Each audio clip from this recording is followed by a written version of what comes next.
Give us some pot. Forget what you are, you can be what you're not. Well, I have 6 people that I counted friends who use marijuana, and they never did graduate to heroin. You know why? Because on marijuana, they committed crimes of passion and were electrocuted before they got a chance to get hooked on horse. Don't help me! You get away from me! You get away from me! You hear me? Because I don't care anymore! And nobody loves me and nobody cares about me! We have the marijuana odor tablets. This throws off the aroma, and you can identify the marijuana with this. And we have the marijuana plants for identification purposes, and they're used in the schools and also in the police departments. We have 3 sizes, a 28-inch, 38, and a 48-inch. Throughout the United States, schools are being pressured into responding to the unprecedented problems of drug abuse. Many schools have reacted by inviting independent drug programs into the classroom. These programs are often presented from a point of view which many students find difficult to accept. And you are going to listen to him lecture to you. There will be questions and answers, won't there? Okay, I'll introduce to you Sergeant Odo now. Odom, I'm sorry. Police officers are frequently invited to speak in the classroom. These lectures, which often stress the dangerous and illegal aspects of drugs, reflect law enforcement attitudes. It must be taken into consideration, I think, that we police officers are citizens too. We're merely doing a job full-time that your parents can't do because they have to go out and earn a living to support you. So therefore, we must have the respect and the confidence of the community and your support in order to protect your lives and property. Now, I mentioned that we gather facts and give information. It's in the vein of giving information that police officers and other people, teachers, many people go into the community and give lectures and give programs on drugs. Okay, if we could have the lights turned out, please, I'll turn the slides on. Does anybody tell me what they call these? What are they? What? No, that's not a roach, something else. We'll look at, what is it? Joint, that's right. Anybody tell me what those things are? What are they? What, clips? Right, roach clips, that's what they are. Hairpin, somebody said a hairpin. That's right, that thing in the bottom there is a hairpin. That's what they use. They use anything just to hold the roach with. Now, the reason they use the roach clips, they like to smoke marijuana down as far as they possibly can. Okay, this one, I don't know if you recognize, you can tell who that guy in the red and brown shirt is or not, but that happens to be my picture there, and that just happens to be a large seizure that we've made of this type of drug. Okay, now we're going to talk about something else, and what do they call these? Anybody know? Downers, that's right.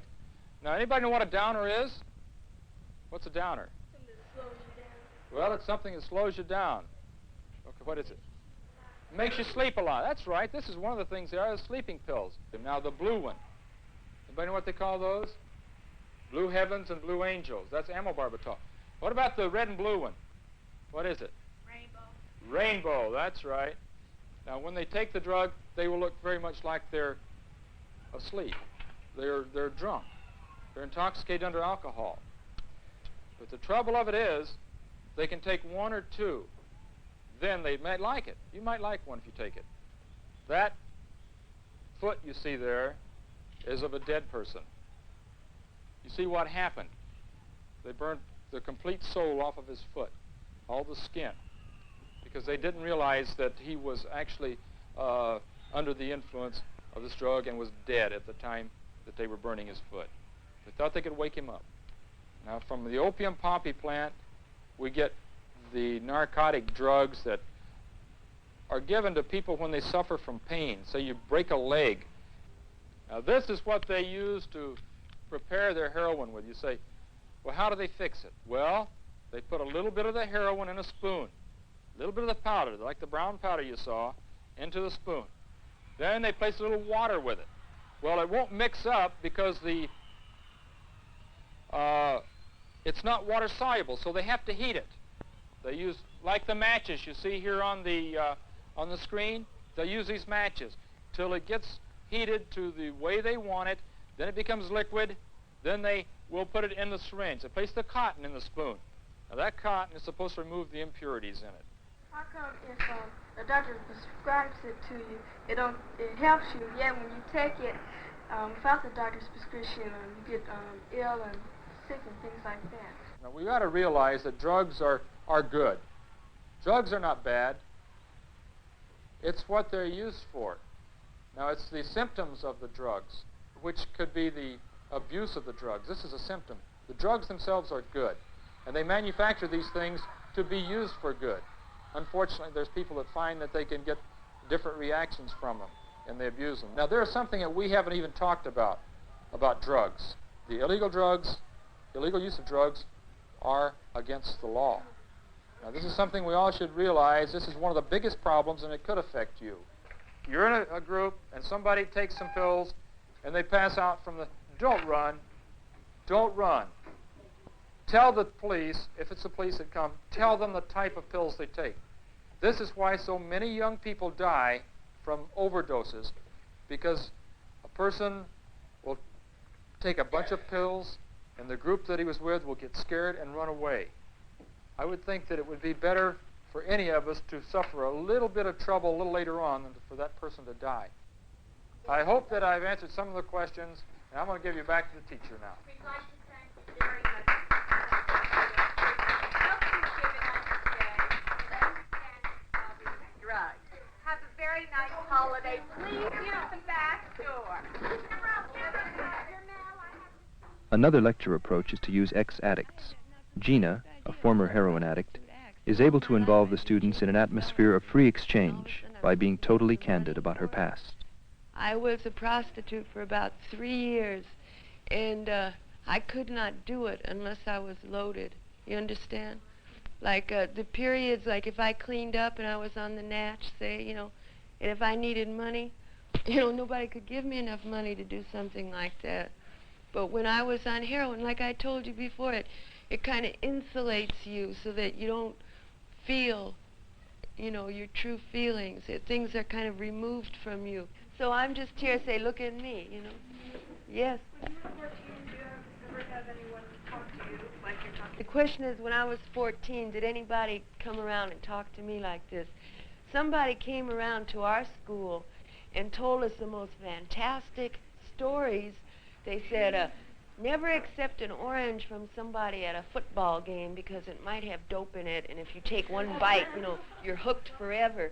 I'm telling you, I was so much against heroin until I saw, my fella, that he didn't fall apart. I was surprised, that he didn't just crumble and drop at my feet. And then I said, they're lying. It's all lies, I wish really maybe it would have helped if somebody had just, told the truth. Do you feel that, like by smoking that first joint of marijuana, that made you try all the other things? I'll tell you, there are some people that started smoking grass 20 years ago when I did, and today they're still smoking grass, or some of them don't even do that anymore. In other words, they did not progress, you understand?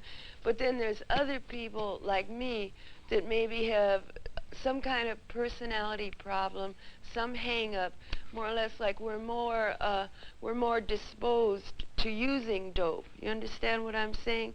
So, like I say, if you can make like a really final commitment, no on dope, that's going to include marijuana, acid, speed, dope, everything. You kind of just save yourself a whole lot of bother, Maybe some people can smoke a few joints, take a few pills, and that's going to be all they ever do, But then there's people like me. I guess in a way it's kind of like alcohol. This is not a professional opinion. This is just something that occurs to me.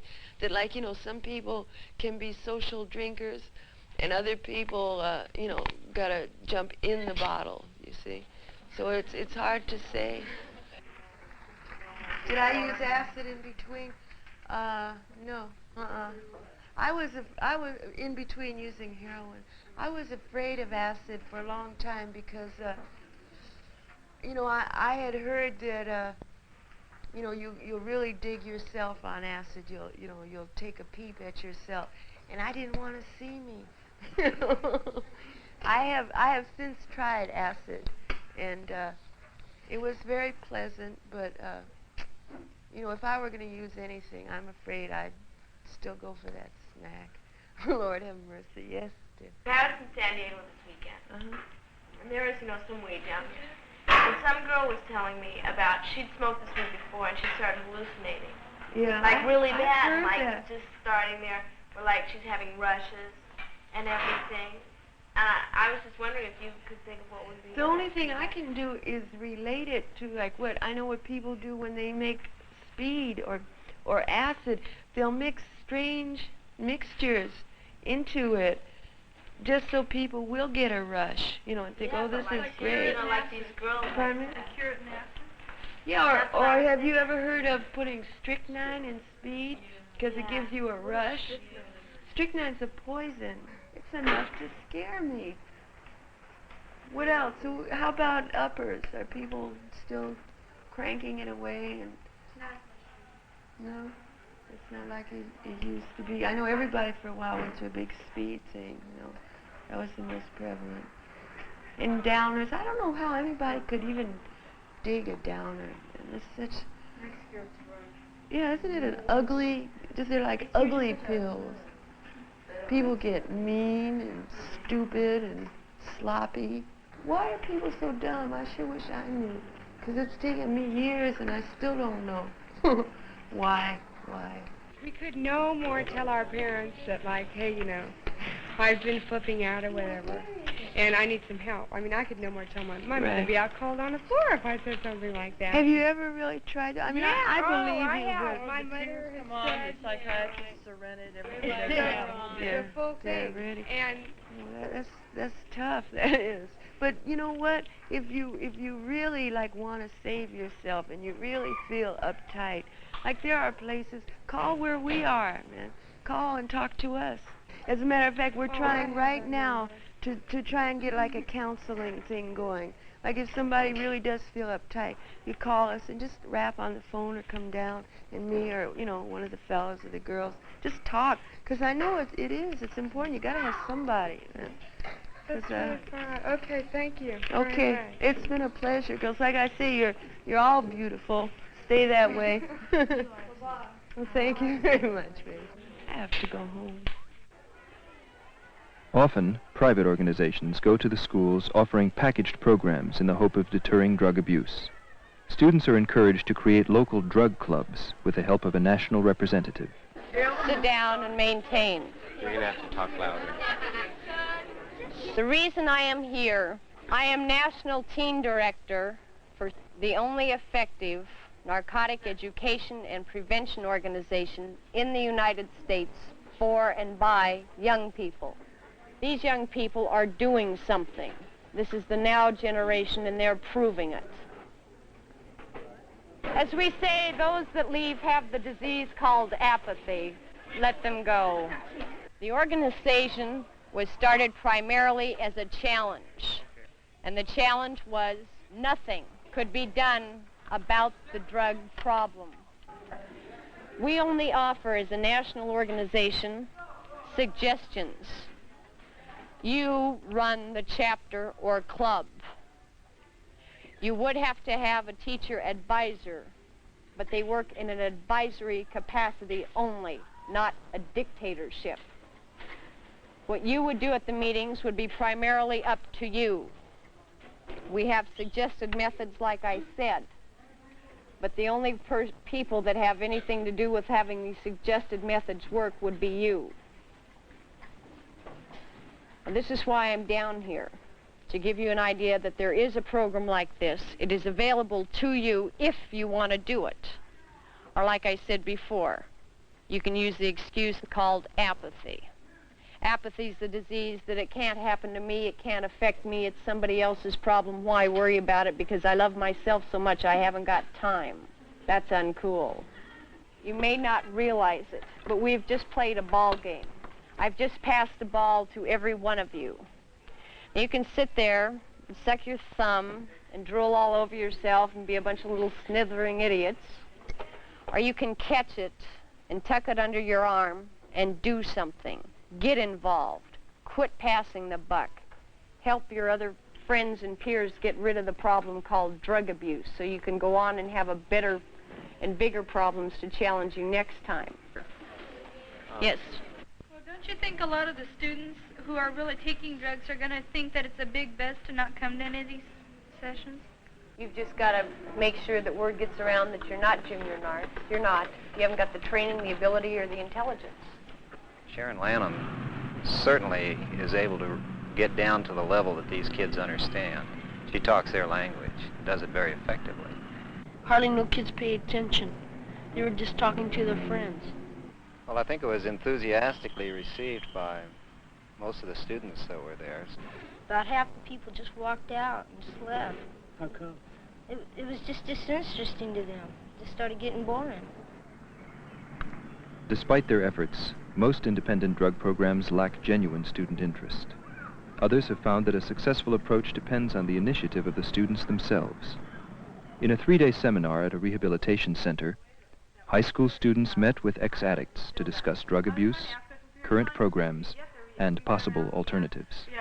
You see it everywhere, You see posters about drugs. Psychedelic shops are in every neighborhood.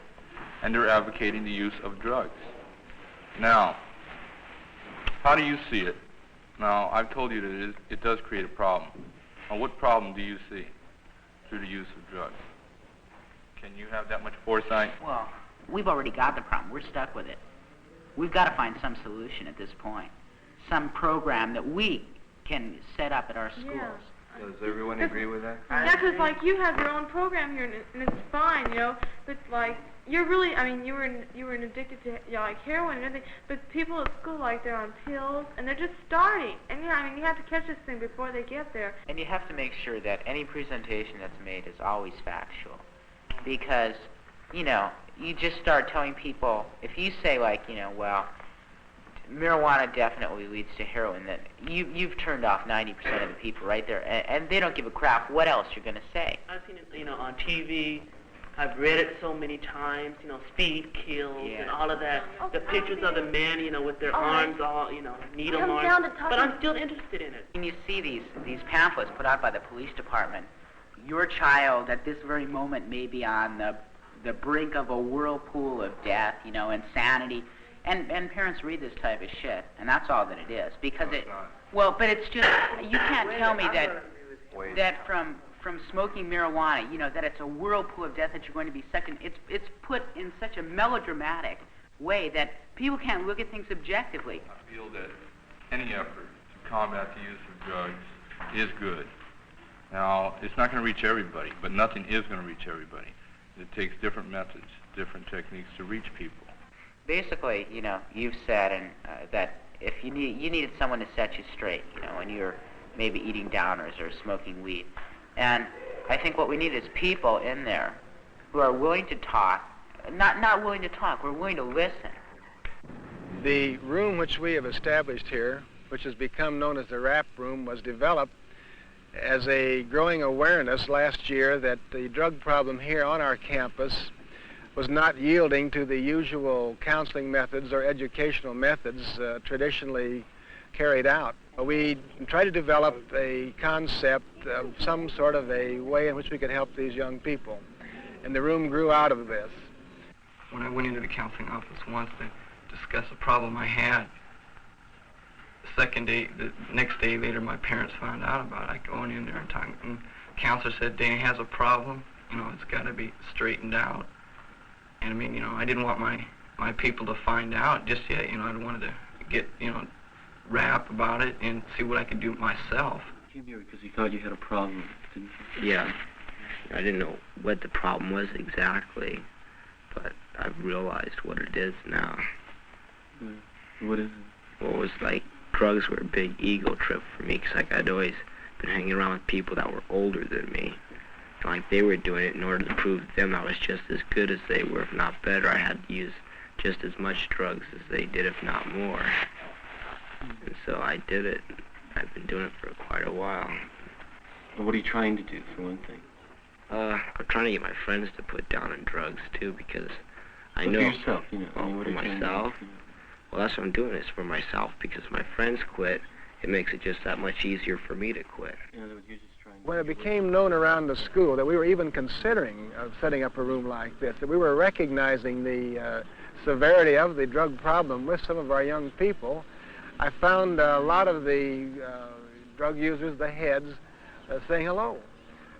The atmosphere of the school seemed to experience a change just because we were trying to do something, even though even now what we're doing is a rather minimal thing and still an experimental thing.